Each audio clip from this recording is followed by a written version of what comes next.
안녕하세요, 일렉트로캠입니다. 불과 며칠 전 테슬라 로보택시와 관련해서 조금 이상한 뉴스가 하나 나왔습니다.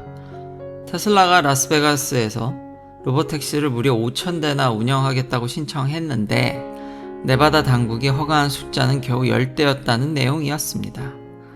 5,000대를 요청했는데 10대, 숫자만 보면 사실상 거절에 가까워 보입니다. 게다가 최고 속도는 시속 45마일로 제한됐고 공항 픽업도 금지됐습니다. 그래서 당시 기사들만 보면 네바다 규제 당국이 테슬라 로보택시의 확장을 상당히 강하게 막고 있는 것처럼 보였습니다. 그런데 며칠 뒤 상황이 완전히 달라졌습니다. 네바다 교통 당국이 테슬라에게 클락 카운티, 그러니까 라스베가스가 있는 지역에서 최대 5,000대의 로보택시를 운영할 수도 있도록 승인했습니다. 10대에서 5,000대, 며칠 만에 500배입니다. 도대체 무슨 일이 있었던 걸까요? 사실 네바다 당국이 갑자기 입장을 바꾼 것은 아니었습니다. 공식 문서를 직접 확인해보면 테슬라는 처음부터 허가 후 첫 12개월 동안 최대 5,000대의 자율주행 차량을 운영하겠다고 신청했습니다. 신청서에는 해리 레이드 국제공항과 앤더슨 익젝티브 에어포트까지 포함한 클락 카운티 운행을 요청하고 있습니다. 그런데 7월 27일 네바다 당국이 내놓은 10대 허가 문서를 보면 제목이 아주 중요한 단어가 하나 있습니다. Interim Order and Permit, 즉 정식 최종 결론이라기보다는 임시허가였습니다. 이 임시허가에서는 운행 규모를 최대 10대로 제한했고 운행구역도 라스베가스 스트릿 코리도어로 한정했습니다. 또 제한 속도가 시속 45마일을 넘는 도로에선 승객 운송을 하지 못하도록 했고 공항에서 0.25마일 이내의 승객 픽업도 별도 승인이 없으면 금지했습니다.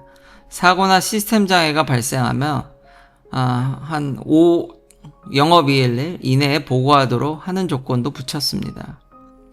그러니까 이것을 테슬라는 5,000대를 요청했지만 네바다가 10대밖에 허가하지 않았다라고만 이야기하면 굉장히 중요한 맥락 하나가 빠집니다. 좀 더 정확한 설명은 테슬라는 5,000대를 신청했고 네바다는 정식 심사 전에 10대 규모의 제한된 임시 운행을 먼저 허가했다가 됩니다. 재미있는 건 당시 기사 본문에도 이런 설명이 있었다는 겁니다. 포츠는 8월 19일 기사에서 네바다 교통당국 대변인의 말을 인용해 10대는 인터링 캐파시티였으며 예정된 히어링에서 5,000대 전체 신청과 최종 조건을 결정할 예정이라고 설명했습니다. 그런데 헤드라인만 보면 아무래도 인상이 다릅니다. 5,000대를 신청했는데 10대. 이렇게 숫자를 나란히 놓으면 마치 테슬라가 규제 당국에게 거의 퇴짜를 맞은 것처럼 느껴집니다.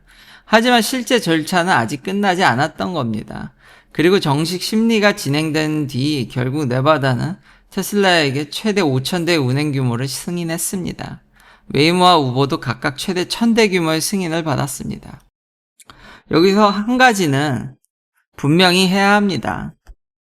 이게 내일부터 라스베가스 도로에 테슬라 로보택시 5,000대가 돌아다닌다는 뜻은 아닙니다. 5,000대는 허가된 최대 규모, 즉 세일링에 가깝습니다. 테슬라 측도 첫 1년 안에 2,500대 정도까지 가면 매우 만족할 만한 수준이라고 설명했습니다. 그런데 저는 오히려 이 2,500대라는 숫자가 상당히 중요하다고 생각합니다. 왜냐하면 10대 2,500대는 완전히 다른 시험이기 때문입니다. 로보택시가 10대 정도라면 무엇을 볼 수 있을까요?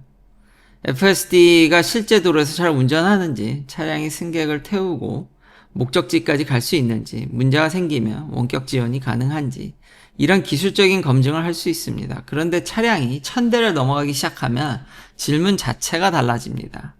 이제는 단순히 차가 스스로 운전할 수 있느냐가 아니라 이걸 실제 운송사업으로 운영할 수 있느냐를 보게 됩니다. 차량이 하루에 몇 시간을 실제 승객을 태우는지, 승객 호출이 몰리는 시간에 충분한 차량이 있는지, 충전을 언제 해야 하는지, 차량 청소와 정비를 얼마나 자주 해야 하는지, 고장난 차량을 어떻게 회수할지, 원격 지원 인력은 차량 및 대당 몇 명이 필요한지, 그리고 결국 차량 한 대가 하루에 얼마를 벌 수 있는지, 이런 문제는 차량 10대로는 제대로 알 수 없습니다. 그리고 라스베가스라는 도시가 여기서 꽤 재밌습니다. 라스베가스는 자율주행을 테스트하기에 쉬운 도시만은 아닙니다. 스트립에는 호텔 진출입이 계속 있고 택시와 우버가 많고 관광객과 보행자가 굉장히 많습니다. 밤에도 교통량이 상당하고 공사와 행사 때문에 도로 상황이 자주 바뀝니다. 2025년 라스베가스 방문객은 약 3,850만 명이었습니다. 하지만 사업적인 측면에서는 오히려 굉장히 좋은 장소일 수 있습니다. 관광객은 자가용이 없는 경우가 많습니다. 호텔에서 식당으로, 카지노에서 공연장으로, 공항에서 호텔로 짧은 거리를 계속 이동합니다. 즉 로보택시가 필요한 수요가 아주 밀집되어 있습니다. 웨이모가 피닉스처럼 넓게 퍼져 있는 도시를 운영한다면 라스베가스 스트립은 상대적으로 좁은 지역 안에 상당히 높은 라이드 덴시티를 만들 가능성이 있습니다. 테슬라가 차량을 수천 대까지 실제로 올릴 수 있다면 라스베가스는 단순히 자율주행 기술의 테스트베드가 아니라 로보택시 경제성 자체를 검증하는 실험실이 될 수 있습니다. 물론 여기서 테슬라가 이미 자율주행 경쟁에서 승리했다고 이야기하면 안 됩니다. 현재 실제 플릿 규모에서는 웨이모가 훨씬 앞서 있습니다. 최근 보도를 보면 웨이모는 미국 6개 주에서 약 3,900대 규모의 차량을 운영하고 있는 반면 테슬라의 기존 로보택시 플릿은 텍사스, 캘리포니아, 플로리다를 합쳐 약 232대 수준으로 집계됐습니다.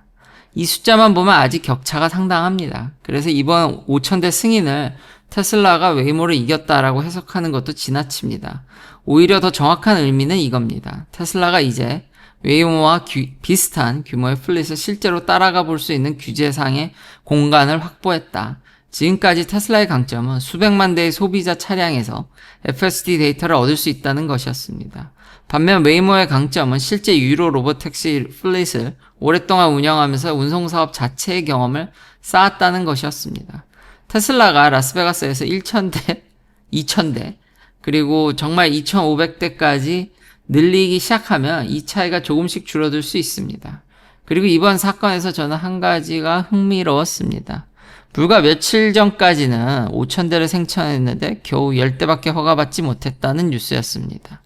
그런데 공식 문서를 보면 10대는 인터림, 즉 임시허가였고 정식 절차가 끝난 뒤에는 원래 신청했던 최대 5,000대 규모가 승인됐습니다.